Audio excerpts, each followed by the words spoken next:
Aussi qui pose beaucoup de questions en Europe et notamment en Belgique. Le groupe Coca-Cola procède à un vaste rappel de produits. Il s'agit de canettes et de bouteilles en verre de différentes marques comme Coca, Sprite ou encore Fanta. Certains lots pourraient en effet contenir trop de chlorate. Alors, est-ce dangereux? Comment savoir si les boissons que vous avez achetées sont concernées? Réponse ce soir avec Kathleen Delvaux, Philippe Godin et Benjamin Van Kest. Coca, Sprite, Fanta ou encore Fusti. Au total, 8 marques de soda sont rappelées par l'enseigne Coca-Cola. Des produits vendus en canettes et en bouteilles en verre consignés. Le gérant de ce magasin a reçu l'injonction de retirer les produits impactés de ses rayons il y a 10 jours. Nous avons reçu un message de la centrale nous demandant de retirer en urgence toute une série de produits, chose que nous avons faite directement. On n'a pas eu de retour de la part de clients puisque dès la semaine suivante, Coca-Cola est venu rechercher leurs produits.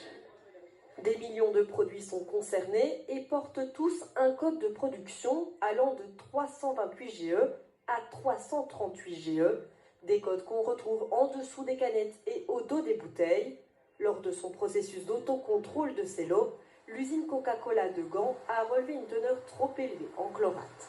Du côté de l'AFSCA, on a fait une analyse de risque pour déterminer si oui ou non cette teneur trop élevée en chlorate pouvait présenter un risque pour la santé des consommateurs, et on a conclu que comme il y avait dépassement des limites toxicologiques, ça nécessitait un rappel de produit.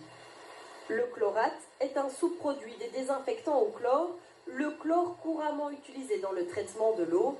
Sur son site internet, Coca-Cola assure que les risques pour les consommateurs sont limités. L'analyse d'experts indépendants conclut que tout risque associé pour les consommateurs est très faible.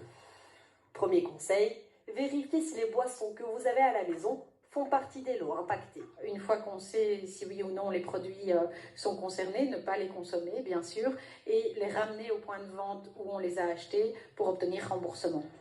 À noter que les autres codes de production ne sont pas concernés par le rappel, ni les bouteilles en plastique, les fontaines à boissons et les tétrapaks. Et puis si on parle